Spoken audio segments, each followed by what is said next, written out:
はい、始まりました。今回はモダンホライズン3が発売されました。これは発売日プラス1日ぐらいで撮ってる。で、撮ってます。はい。はい。なんで、モダンホライズンとりあえず発売されたじゃないですか。はい。どうしようかなと思って。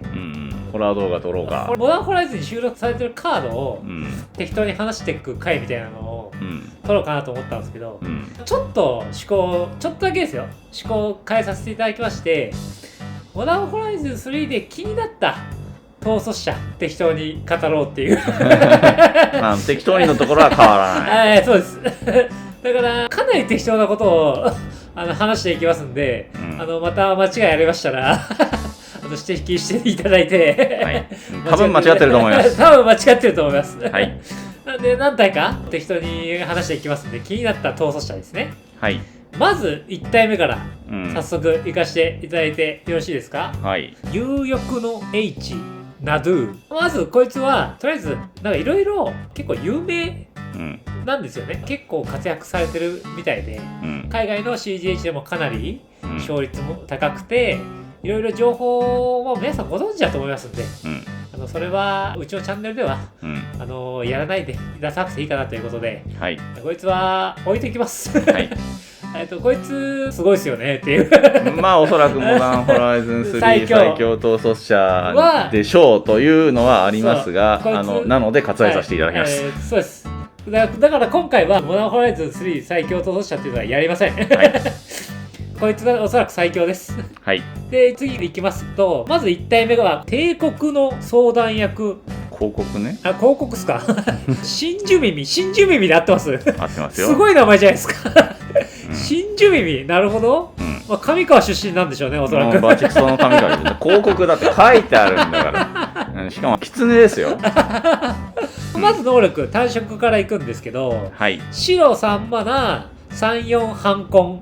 これ偉いぞ。これ偉いぞ、実は。反根ついてる。反根ついてる。はい。あなたが唱えるすべてのエンチャント呪文は神話オーラを持つ。はい、あなたがコントロールしていて改善されているパーマネントを対象とするオーラが唱えられるたびカードを引く。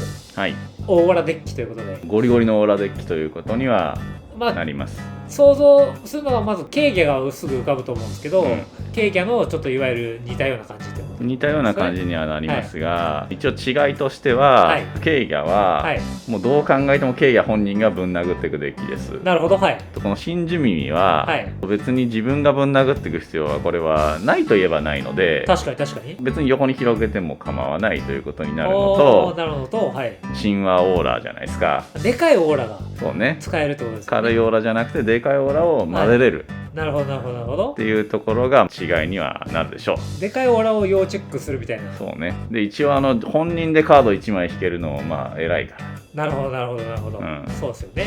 だからそのオーラを唱えるたびにスラムみたいな、ドローみたいなやつを使わなくてもこいつ自体がドローのエンジンがついてるっていうのが、そうね、偉いってことですよね。そうね。だからもう結構やれるんじゃないかと。結構白タンでも上の方までいける、やれるんじゃないかと思ってるんだけど、でも78ぐらい、今の話だと78ぐらいまでいけそうっすよね。強いかもしれないですよね。まあそんな感じで、合ってるかどうか分かんないけど間違ってたらごめんなさいということで、2体目いきたいんですが、2体目は炎の踊り手アシュリング、赤タンになります。こいつ僕も気になってまして、まず能力からいきますと4マナ44です。で、あなたの未消費の赤マナはステップやフェーズの終了に際してなくならない。たまにある能力ですよね。たまに赤でありますね。赤でというか、まあ他の色でもね、たまにオムナスとかでもありますよね。あるよね。たまにある能力があるんですが、でマギで赤ルーティンができる。捨てて引く。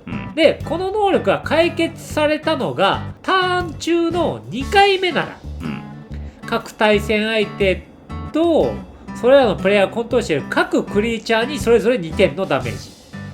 これ結構強くない？で3回目なら4マナ加える、ということでこいつちょっと俺やってみたくて、かなり興味を持ってるんですけど、これ例えばよ、アシュリーに接しつけたら全部死ぬ接しつけたら相当ヘタ上がんないですか、あれバカ上がりするやばいですよね要は接しハンコみたいなそうつけるってことですよね。いやそれはちょっとだいぶヘイトが上がりそうなんですよね怖いですけどだから僕がふと思ったのは1話のキャントリップを永遠と唱えれば、手札をずっと入れ替えることができるなと思ったんですよ、そうだね。で好きなカードにたどり着くのが結構容易で、マナも結構大きくなる。4マナ出るからね、結局3回目の時に。まあ上の方でも考えられますし、下の方でも考えられるんですけど、まあ、上の方で考えるとどうかわかんないですけど、下の方で僕一回考えたのが、例えばでかいマナだから暴動とか、横揺れみたいなのにたどり着くことが結構容易じゃないですか。思想系のカードにもたどり着けるし、でこれかなりルーティンできますよねこれ、かなりできるよ。でそれがなんか44だし怪しい行動にはあんまり見えないというか。なるほど。これ怪しい行動にしようと思ったら、例えばアルハマレットのショコとか置くと、急に怪しい行動になるけど、ドローしまくれると思う。あ、そうしかもほら赤4マナ出るし、赤4マナプラス1マナでショコ設置したら一気にヘイトバーが上がりしますよでもこれビルギがいる状態だとかなりマックスで最後までいけますよね。ビルギーか赤のいやビルギーにしろって話なんだけどデッキをでもこっちの方がビルギーよりもめっちゃカード引ける枚数が多いと思うんですよ。そうね。今の上の卓で話すと感じなんです。そういう風に連打して掘っていくっていうことはできますよ。ビルギーとかウラブラスク、そうですね。ウラブラスクにたどり着く下の4マナっていうのがウラブラスクで出せる4マナじゃないですか。だからこいつ結構もしかしてやるかもね可能性が出てくる、ちょっとソリチアが長すぎないようにだけ注意していただいて。そうですね。はい。じゃあ次行きましょうか。はい、次はミドシロになります。熊の中の王空洞。いいですか。なんかちょっとフレーバーテキストの翻訳が話題になってたやつ。そうなんですかわかんない。2番22でこれでない全てのクリーチャーは基本のパワーとタフですが22であり、他のタイプに加えてクマでもある。面白いよねこれね。なんか面白そうじゃないですかなんか面白そうじゃないですか。面白そう。まだ考えてないんですけど、いやまあとりあえずみんな真っ先に思いつくのは、名誉クマ子と、エリシュノを出すと全部死ぬっていうね、2枚コンボっすよまあでもミドショって横並びの色じゃないですか。基本的にね。基本的に横並びの色なんで、横に並べていくだけで2-2対決になるわけじゃないですか。まず、でこっちはカジュアルで考えるとですよ、もちろん、カジュアルで考えるとこっちはパンプしたりとか、する手段とかを入れとけば、一方的に勝てるデッキになるじゃないですか。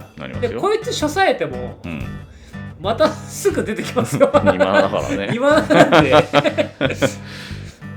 で盤面はとにかく 2-2 なんですよ、状態が続くじゃないですか、相手も 2-2 なんですよ、でこっちは強化すれば、あれこれどうするんだみたいな戦いにならないですか。まあなるとは思うよ。まあヘイトかといってそこまでこいつに向けられるかっていうとならないですよね。ならないですよね。だって2-2になってるだけだから。そう、2-2になってるだけなんで。ある意味。能力失ってもなんでもないから。そう、能力失ってるとこはいいと思って逆に。2になってるだけか、まあみたいななるかなと思って、こいつ楽しそうだなと思って。ワンチャンあるかと思ってるんですけど、1万円ですよいやーデッキの中に入れるカードかなと思ってんだけどなまあそんな感じですかね。次いきます。次は航行する預言者ロシーンミドワカになります。で4マナです。44、まずこいつが場に出た時、6枚切削します、であなたはその中からマナコストに X を含むカード1枚を手札に加えていい、でタップでこいつを起動しますと、手札にあるマナコスト X を含むカードの公開することになると、で公開した数分無色2マナ出て、それが X を含むコストにしか使えない。これ、まさかと思いますけど、食物連鎖しようとか思ってないですか？食物連鎖できるじゃんしかもバリスタが墓地に落ちますけど、無限出し入れもできますよ。なるほど、そういう勝ち筋もあるんでしょうけど、でも結構それは一応できますよぐらいの。そう一応できますよぐらいの話ですよ。まあ、いわゆるおまけというか、78で組むならそれができますよっていうデザインってことですよね。まあ78でそれやるのさすがに弱いけどね。一応できますよぐらいの、まあ、あったらいいんじゃないですかぐらいの感じになると思うんですけど、で X を含む、まあ、これもカジュアルですかね。で僕考えてきたんですけど、X を含む自分を例えば横揺れとか、横揺れだとこいつ死んじゃうじゃんっていう、死んじゃうね。クラウスの石とか、クラウスの石はこいつ死んじゃうじゃんっていう。どうすんの？余裕とか力ずくとか、アーチファクトバキバキにしてどうすんのと思ったんですが、あとハイドラ呪文が全て X だと。まあ全てではないけどね、X のものが多い。はい、X ですよね。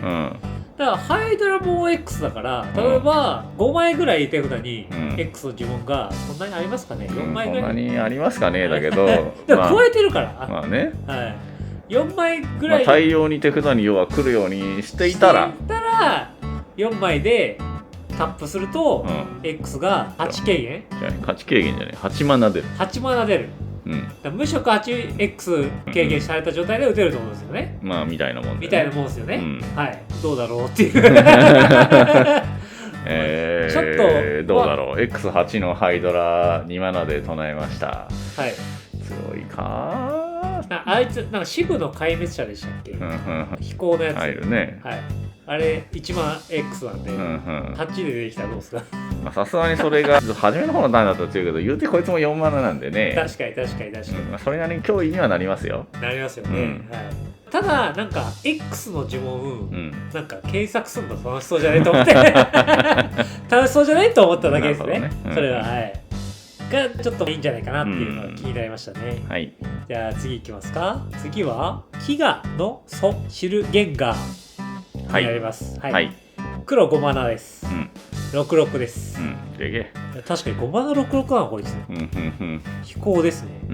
5マナ66飛行でスタッツかなり高くないですか？まあ高いは高いけど、でもこれデメリット能力ついてないですよ。何もついてないよデメリット能力は。最近のデーモンはデメリット能力なんかついてないんだから。やばくないですか？これでないクリーチャーを1体生贄に捧げる。でサクリ台としての機能があって、サクると血トークンを1つ生成する。これにより天使を生贄に捧げたらそれのタフネスに等しい数の血トークンを生成する。とりあえずタフネスでかい戦士探さなきゃみたいなね。天使ねタフネスでかい天使いそうっすよ。でも36とかも天使いそうじゃないですか。そういうの探さなきゃみたいな。なるほどね。で混成白黒3マナなんで、この逃走者はオルドフになります。でオルドフの3マナの地トークン6個生贄に捧げると、あなたの墓地にある各クリーチャーカードをそれぞれ、最終カウンター1個置かれた状態で戦場に戻す。合ってますかね？合ってるよ。各クリーチャーなんですね。全部持ってくるんですね。でそれらのクリーチャーは他のタイプに加えて吸血鬼でもある。探ったクリーチャーはこれ結局全部返ってくるってことですか？まあ起動すれば下の方から。なるほど。どうですか？このオルドフ専門家としてはどうですか？いやーどうしようねこれね。イメージ的にはもうこれどちらかというともう中二っぽいデッキになると思ってて。何ですか中二っぽいって。だからなんかかっこいい天使とかっこいいデーモン詰めて、まあつってもデーモンは本人だけなんだけどさ。なるほどね。天使詰めて。サクってぶん殴ってく感じだよね普通に。楽しそうっすよね。そう何かコンボしようと思ったら最終カウンターに乗るとどうしても繰り返しできないんで、カウンター取り除く手段とかカウンターをそもそも乗せない手段、まあ厳粛とかだと繰り返し使えるようになるんで、まあそれとサクリ台と組み合わせりゃ一応ループはできそうだけど、まあそんなことするのちょっとパーツも多いし、そんなこと考えるよりもカジュアルで天使で殴ってって、これ血死ぬほど大量に出るんで、なるほど。なんかそのアーティファクトの数参照して修正かけるとか、そういう装備品とかオーラとか使ってシュルゲンガーで殴ってった方がいい感じになると思いますね。なるほどね。そうですよね。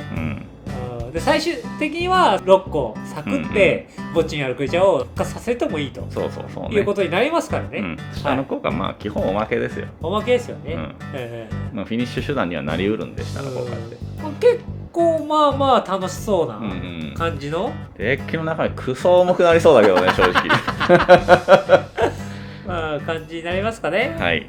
で次いきますと、次はこいつは鉄杭イムスカー。はい、合ってますかね。合ってます。8マナみたいなね。8マナラクドスです。はい。の55で、なんとこれは神話アーティファクトということで。その瞬間ロフが見えなくなった急に2マナになるっていう。はい。で、こいつは場に出たとき、カード X 枚引いて X 点ライフを失う。はい。X はあなたはこのとしてアーティファクトの数の端数を切り捨てた半分に等しい。はい、2だったら、まあ、当然1ですよね。3だったら1ですね。1なんですね。端数を切り捨ててるからってことなんですね。1.5 の 0.5 を切り捨てて1になるってことですね。でってことは、まあ、大体1枚引けるぐらいの感じに。いやーこれ結局アーティファクトにめちゃくちゃ寄せるデッキになるから結構引けると思うよ。確かにね、結構引けますよね。こいつが場に出た時ですからね。で下の能力先に説明しますと、赤4マナのアーティファクト1つ生贄に捧げる起動で1つを対象として、これはそれにその生贄に捧げたアーティファクトのマナソウルの等しい点数のダメージを与える。これはどう使いますかみたいなね。一応、どう使うんですかね。なんか点数が足りなかったら飛ばすみたいな。まあ飛ばすんだろうけど、下の能力をそれなりに有効に使おうと思ったらやっぱり点数に対して、実際に使えるマナコストがちっちゃい系のカード、まあ色違うけど魔法の鏡とかみたいなさ、そういうのを投げる話にはなっちゃうと思うんで。なるほどね。まあ多分そんなに重要じゃないと思う、下の効果。アーティファクト投げる。まあ例えば 2コスのアーティファクトがあったら、2点どっかに一応飛ばすことができるっちゃできる。あと一応アーティファクトの作りたいっていうことなんじゃないですか。マナかかるからね。なんか単域の水源みたいな。でも4マナで単域の水源作って2点与えてワンドロするの強いですかみたいな話じゃないですか。波乱の悪魔が出てたらどうですかこれ。それでもやっぱり4マナのところが問題なの。なるほどね、確かにね。でもまあこいつが、こいつのでもそうだ、能力的にはこれドローがメインですよ、どう考えたって。そうっすよね。ドローがメインで場に出たらだから、出し入れしなきゃいけないですよね。出し入れしてってみたいな感じになるんですかね。サクって出し入れしてってみたいなことですよね。サクリ台があれば結局サクってもドローした分でそれ以上にアーティファクト場に出せたらマナコスト上がらないんで。確かに一応無限は点数食らうからいけないようにはできてるんだけどってことですよね。簡単に説明するとそういうことですね。だからその赤黒の中ではかなりドロ能力はかなり高いと思う。ただそのためには結局アーティファクトに相当寄せなきゃいけないから、まあどういうデッキになるかっていうところだけど、かなりその0マナのファクトを、1マナのファクトでも多めに積むことによって、託離台1枚で出し入れでかなりずっとできて、最終的には勝ち筋はどうなるんですかね。まあそれはまあ分かんないですけど、なんかもちろん無限宝物とか言ったら下の効果で勝てますけどね。勝てますか。でも0点って与えられなくないですか。いや、なんか投げるものがあるでしょいっぱい。無限宝物言ったら場のアーティファクトを全部投げられるようになるってことですか。確かに。で一応無限出し入れみたいなのをしないで、半分ぐらい出し入れみたいなのをして途中で止めて、そうね。でそうですよね。これ途中で止める必要ありますよねこれ。半分ぐらい鳩場絡みの出し入れ途中で止めてみたいなことをして、そうね、そうしないと死んじゃうから出したら死んじゃうっていう珍事が起きる。赤黒でいうと半分にする呪文、あるじゃないですか、うん、総員ハーフみたいな、うんうんうん、あれ打ったらこれ強くないですか、うん、強い。こいつ半分にしたら強くないですか、半分にしたら片方死んで、で戻っていけばコピーだけ残して結構強いと思うね。めっちゃ食らうと思う俺そういう方も両方言わせちゃうと思って今。そうね。あとこれそもそもマナウ総領8だから、はい、なんかここ参照する呪文は一応強い。あ、なるほどね。マナウ総領を参照する呪文強いですね、確かに、だから結構楽しそうな気は、いろいろ組みようはありそうですよね。まあ次いきます。飛行隊長アーナ・ケネルット、かっこいい名前ですね。エスパーの5マナになります、人間騎士です、またこのエスパーで騎士が出てきたんで、44飛行ハンコおという強い、で5砲1枚カードを捨てる。これもまあ結構強い、かなり強いですね、あなたをコントロールしていて改善されているクリーチャー1体が攻撃するたび、それの上にある各種類のカウンターの個数をそれぞれ2倍だから1カウンター1個乗ってれば2個になると。この後それについていてトークンでない各パーマネント1つにつき、それのコピーであるトークン1つをそのクリーチャーについている状態で生成する、コピーも増えるんですね、なるほどね。だから改善だからオーラとかってことですよね、がついてたら増えると。装備品でも増えると。カウンターも増えると。装備品も増える、こいつはなんか強いんじゃないかってティムさんがおっしゃって。これもカジュアル目線の話ですよ。カジュアル目線、カジュアル目線の話で言えば、当然ね、ついてるオーラ、コピーされた場合になるわけだから、まあ強いでしょそりゃ。もう分かりやすく言うと、例えば好奇心とか。なるほどね。好奇心ね。好奇心強いですよね。好奇心がなぜか殴ると倍になります。やばい。十分強いじゃないですか。なるほど、で本体はまあ飛行ハンコンで、結構ライフレースには強い構造になってるんで、単純に効果量の大きいオーラとか、装備品とかつけて殴るだけでも、まあ倍々になるわけですから、これ効果量が倍々になる。確かにね、ついている各パーマネントにつきそれぞれですから。なるほど、なるほど、しかも横並びしてたとしても全部いくし、別に他にクリーチャーいなくてこいつに全部ベタ付けしてたとしても、まあコピーがされるんですよ。なるほど、だから23体するみたいなのがそれぐらいの感じ。3人に殴っていける方がいいんで、短期よりは。だからちょっとこう除去しにくいようなクリーチャーを使って3人とも殴っていく感じだよね。そうですよね。確かにちょっと楽しそうだな。ライラとかアクザンとか。ライラとかアクザンとかは別に除去耐性はないですからね。アクザンは軸耐性ありますよ。いやあれは除去耐性じゃないだろ。デーモンとプロトクションドラゴンじゃん私。コンバット耐性じゃないかそれは実際。まあね、なんか楽しそうですよね。なるほどみたいな、そんな感じになりますかね。で、あと最後の1体になりますか。なんと今回の逃走者の一番の目玉のようです。本当かみたいな。お前ら嘘ついてるだろみたいなね話なんですけど、我々 EDH レックで確認したところ、ちょっと調べた話、一番人気今こいつなんだけどっていうどういうことってなったんですが。全然分からなかったですよね。鹿、屍に花と書いて鹿という。三々の鹿の話ではありません。アブザン、4マナのディオさんの嫌いな。いや、あんまり嫌いではないですけど、やったことない。27っていう。ケツでけ。27？火力では死なんだろう。で、上陸。